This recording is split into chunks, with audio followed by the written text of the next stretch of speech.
Greetings, dear participants of BIMCO 2023. It's an honor for me to introduce to you our speaker, Dr. RAJEEV Singla, PhD, an assistant researcher associated with Institutes for Systems Genetics, West China Hospital, Sichuan University, Chengdu, in Sichuan, China. Founder and chief editor of Indo-Global Journal of Pharmaceutical Sciences. In the case of any questions occur, please contact either our organizing committee or Dr. Singla directly via email. We would also like to remind you about the basics of copyright and intellectual property. The use of any material from the lecture must be done only with the consent of the lecturer. Thank you and enjoy the lecture. Dr. Singla, I'm giving you the floor. Thank you so much, Dr. Yuri. Hello, everyone. So today I'm going to give a presentation on the natural products. Therefore, the treatment and management of dementia. So we are focusing on the current trends, which were there between 2016 to 2021. And we were also evaluating whether there is any aid of artificial intelligence and deep machine learning during those 5 years of research work. So I will be discussing the whole content in 3 parts. In the first, I will be discussing about the statistics of dementia. In the second part, I will be discussing about the trends in the natural product research from the year 2016 to 21. And at the last, I will be introducing some special issues and the journals, which you can utilize and from where you can submit the papers. So the first, I will be discussing the dementia statistics. The whole information is from the United Kingdom organization from the dementiastatistics.org. So as per the Dementia Statistics Hub of Alzheimer Research UK, they indicate that around 55.2 million dementia patients are there across the globe. And they also noted that Asia continent is with the highest number of dementia patients, followed by the Americas, Europe, and then Africa. In 2015, they mentioned that from Asia, there is around 22.9 million dementia patients. Europe, it's 10.5 million. America, it's 9.5 million, 9.4 million. And from Africa, it's 4 million. So if we look at this perspective, definitely we can say that from Asia, the maximum number of dementia patients are there, right? But we should also take another perspective here. We should understand that the Asia population represents 59.76%, or you can say almost 60% of the world population. Okay, so if we take that percentage in the calculation here, so we can see that percentage wise, 22.9 million out of the total population, it shows that the prevalence of dementia in the Asian is 0.4%. While when we do the same kind of calculation for the Europe, Americas, and Africa, it comes to 1.4, 0.95, and 0.28% respectively. So technically speaking, it's not Asia which is having the highest number of dementia cases. Technically, Europe and Americas are leading in the prevalence of the dementia patients. So they should be more concerned and they should invest more and they should improve their strategies to decline that prevalence rate. Because in case of Asia, it is 0.4, while in case of Europe, it is 1.4%. So now I'll be focusing on the natural product-based research between 5 years. Why we have selected these 5 years? When I searched the literature for the natural products which are there having anti-dementia property on the PubMed, I have found that there is a very sudden increase. You can see there is a very sudden increase in 2020 and 2021, and there was a little decline in 2022. So I was very interested to observe that why there was a sudden increase, what's going on, and though we can see that it's keep on increasing, but there was a sudden increase there.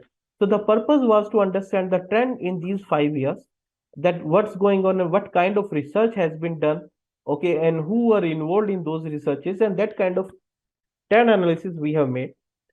In case of dementia, we know that the lifespan, when you increase the lifespan, okay, the increase in the lifespan is one of the key factors for the visibility of the age-related disorders like dementia. Okay, and according to the according to the World Bank, the highest life expectancy in the males are from these top 10 countries, which include the Hong Kong region, Macau region from the China, the Iceland, Japan, Norway, Singapore, Australia, Switzerland, and for our Ireland and Malta. Whereas in case of highest life expectancy in females, it is there from these countries. Okay, so if the highest life expectancy is from these countries, it means that the aging related disorders will also going to be evolved in these populations. Okay, so accordingly, so these countries and these populations should invest more, and they should like focus more on the aging related disorders, and they should work out on the treatment strategies related to the aging related disorders. So we have checked that in these 5 years, from 2016 to 2021, we have observed the number of publications, which have been made in those 5 years. So we have checked the geographical distribution of the publications which are related to the natural products and dementia. What we have observed that the top 5 countries which were focusing on the natural products and the dementia related work, those are China, USA, India, Japan, and Korea. Okay, China is contributing more than around 18%, USA is contributing 14% of that research, and India is 7%, then Japan and Korea is 5% and 4%. We have also observed that 45% of the publications, they are associated with the affiliations, those from the Asian countries. So Asian countries are overall contributing 45% of those research in those 5 years, which were related to natural products and dementia. So based on the higher life expectancy and less number of publications, so we recommend that the countries like Iceland, Norway, Singapore, Australia, France, and these islands should enhance their strategies for the management of dementia, because their population, because since they have the highest number of highest life expectancy in these countries, so aging related disorders will be more in these countries as compared to others. So they should improve their strategies accordingly and plan accordingly. So now we will be discussing about the natural products here. So first we are discussing about the metabolite extracts which have experimentally validated anti-dementia property. So we have found that in those 5 years, people have worked on these natural resources which have anti-dementia property. So we have categorized them taxonomically to find out the relationship and find out some interesting recommendations which we can make for the readers and for the other communities, for the scientific community. So we have categorized them in their families, we have categorized them in the orders, we have categorized them in the class. So we have observed that the family Lamiaceae and family Fabaceae is quite interesting, because majority of the anti-dementia metabolite extracts are from these families. Similarly, order Lamiaceae is quite interesting because it is connected with two families, which is Lamiaceae and Oleaceae, and they are contributing towards the anti-dementia. Similarly, that previously we were discussing about the metabolite extracts, but in those 5 years, there were in-depth studies made on the pure compounds, and they were being checked for their anti-dementia properties. So all these compounds are the one which have been proven to have the anti-dementia property. So we have categorized these natural products in terms of their chemical classification, in terms of their phytochemical class. So very interesting observations we have come out with. We have found out that the majority of the compounds, they belongs to flavonoid class, flavones, glycosides, and alkaloids category.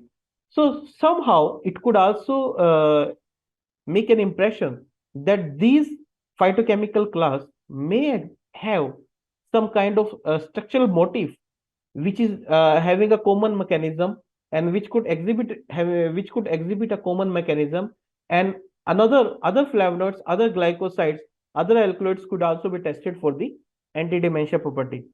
Similarly, for the best anti-dementia compounds, we have checked from where we can get these compounds, like we can say the berberine. So we can see the different natural resources from where we can get this berberine, and then we have taxonomically categorized those natural resources in terms of their families, in terms of order, in terms of their classes. So the purpose to make this analysis is having a multiple objectives behind it. First is the industrial perspective, where, like for example, if the industry is working on the berberine, okay, they know that the berberine is a very potent molecule. So they will come to know that they don't need to depend only on one source for it. They have other sources as well.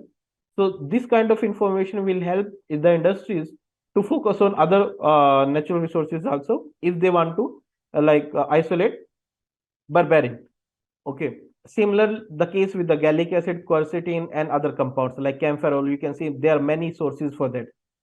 Another objective for it is, like, if berberine is having anti-dementia property, it is quite possible that these natural resources which have berberine as one of the constituent is also having anti-dementia property.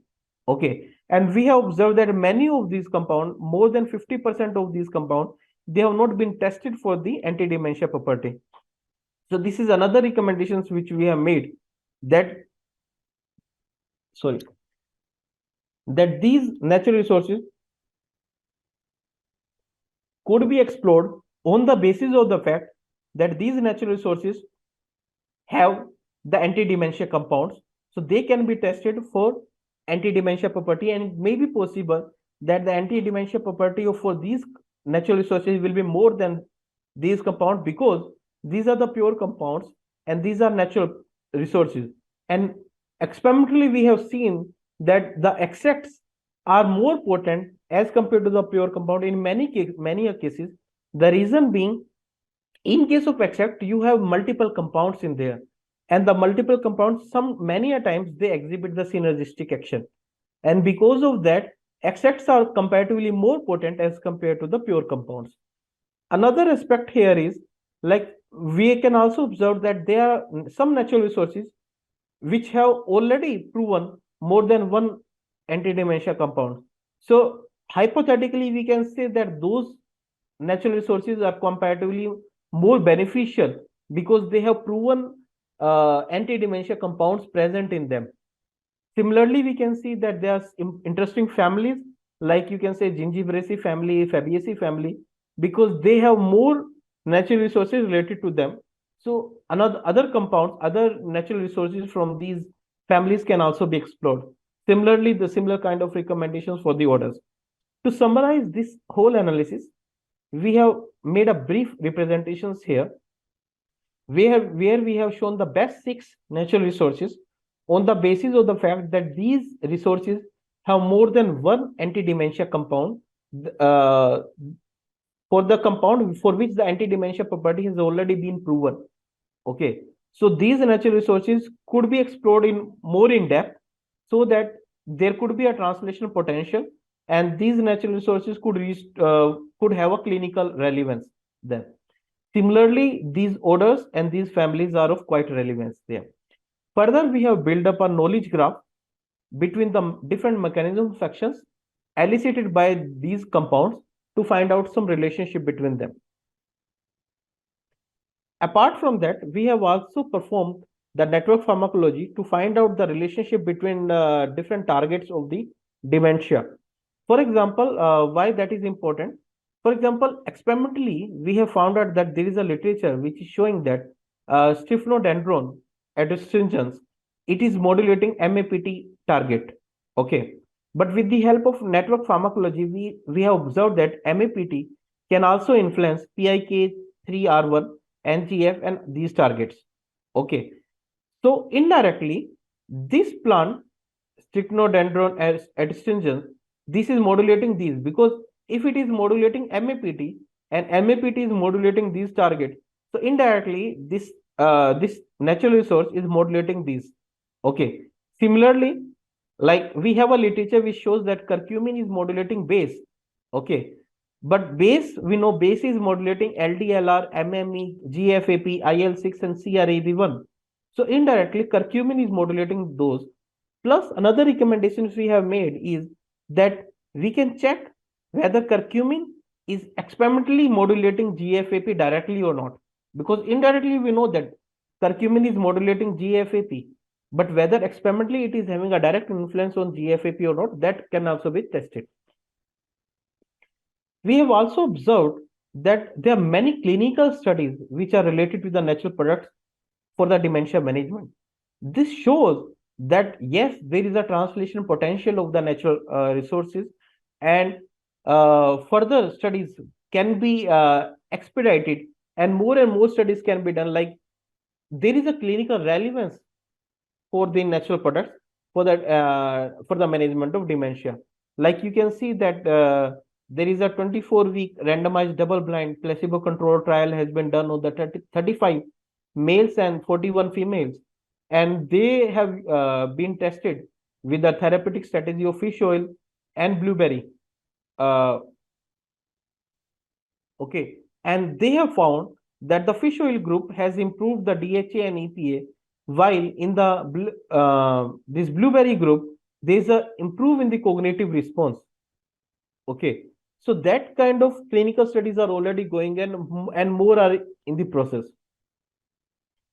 Another aspect we have analyzed is the prevalence analysis, because we know that in last 5 decades, in last 1 or 2 decades, we have observed that many competition studies are going on. So we want to know that whether in those 5 years, is there any role of computational studies, and what kind of computational studies have been done on those natural products, and what are the key targets they have been focused on. So what we have observed here is that if we talk about the computational studies, that majority of the studies, they involve the molecular docking and molecular dynamics, and whereas the very least studies were there focusing on the QSAR and other parameters. Okay, if we talk about targets, then maximum of the studies, they involve the targets like acetylcholinesterase, they involve the target like amyloid beta, they involve the target like BSHE. And if we talk about the different class of the natural product, majority of the compounds they focus are from the alkaloid category, phenolic category, and the flavonoid category. And the pathophysiology they were discussing is the cognitive dysfunctions and the aggregated A beta fibrils. So we have completed that analysis, and we have published that recently, now only in last month, in the Neuroscience and Biobehavioral Reviews, which is a Q1 journal of 9 impact factor. So now I will be introducing you some of the important special issues which I am handling as a guest editor, and where you can utilize them, and where you can submit your papers there. So like one of the special issues there in pharmacological research, this is having more than 10 impact factor, but you can only submit review article there. And the last date to submit the paper is June 2023. And it is an open access journal. It is 100% open access journal, but the APC is waived for my articles, for the articles which will be published in my special issue there. You need to select metabolic disorders as article type when you will be submitting your paper there in that special issue. If you will not select this metabolic disorder as article type, it will not come to us for the handling. So that special issue is basically on the cellular, molecular, and epigenetic targets of natural products against metabolic disorders. And metabolic disorders, as everybody now know, metabolic disorders include cancer also, apart from diabetes and obesity and other disorders. So if you are working on cancer and other diabetes or obesity or something, and if you are working on natural product, you are most welcome to submit your review article in the pharmacological research. Another special issue is in the phytomedicine of Elsevier. This is again a Q1 journal of 6.6 impact factor. You need to select VSI neurological disorders if you want to submit in that special issue. So the special issue is basically on the natural products, including the dietary supplements against neurological disorders. So all kind of neurological disorders and natural products, if you are working on, including probiotics and all, you are most welcome to submit your paper there. And the deadline is 31st May there. In this special issue, you can submit both a review article as well as a research article.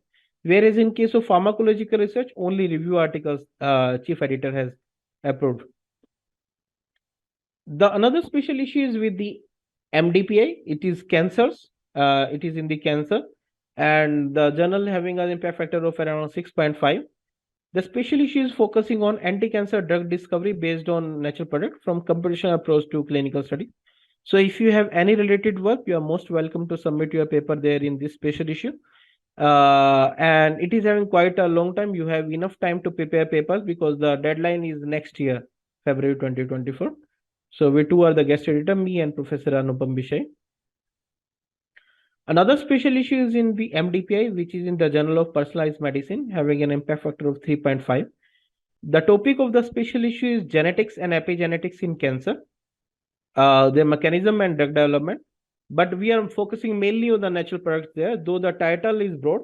But you will be encouraged if something is related to a natural product. But if it is not related to natural product, then also it is welcome if you are discussing on the genetics and epigenetics in cancer, and if your work is falls well under the scope of Journal of Personalized Medicine.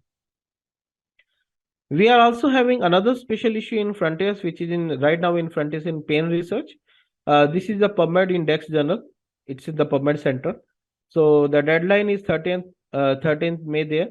So if you have anything related to the cognitive dysfunction and impact of analgesic sensitization, you are welcome to submit your work there. So I would also like to introduce you about the journal Indo-Global Journal of Pharmaceutical Sciences. We have started this journal in 2011, so now it is the 13th year. It is an open access journal, and you can see that the papers which are published in the Indo-Global Journal of Pharmaceutical Sciences, they are well read and well cited by many other publishers. And like you can see that the papers having a very high citations is more than 100 citations you can see. And the papers are keep on downloading. PDFs are being downloaded every time. We can see every day people are reading the paper. They are showing interest there. And even like we are indexed in cross reference, we are indexed with the cross reference. So for every paper, there will be a DOI number. And we are also working with Elsevier, and we are indexed with their two systems. One is Embase and another is Plumex Metrics. So Plumex Metrics basically helping us to let us know about the overall visibility of the papers which are being published in our journal. So for example, this article, like this is related to the monkeypox. So we have seen that it has gained a lot of social media attention, and so the count for the social media is 52. It has been captured by the Mendeley. 9 is the score as of now. And for the all the participants who are like attending the BIMCO, so we have made an offer there that the APC charges will be waived off if you will submit your paper until August 2023. The only thing is you need to mention in the cover letter or comment to editor while you will be submitting. You need to mention the code which is BIMCO 2023. Okay. So you need to go to a website which is ijgps.com, and there you need to do an online submission. You need to create your account and submit the manuscript online. So, and we are trying our level best to like speed up the review process, and you are also most invited if you are interested in handling the papers as a reviewer. You are also invited to like participate in our journal as a reviewer. You are most welcome in that. So you can register there as a reviewer, and we'll start sending you papers for the for review. Thank you so very much. Dr. Singla, thank you for such an interesting and engaging lecture. Thank you for the opportunity to collaborate with you. And thank you for being with BIMCO. And we all invite you to come to Ukraine to be our speaker in the closest offline BIMCO editions. So thank you very much for your time, and see you. Thank you so very much, Dr. Yuri, and thank you everyone who is involved in the organization of this wonderful conference. And thank you so very much to all the participants like who attended this and who have watched the video. Yeah, thank you so much.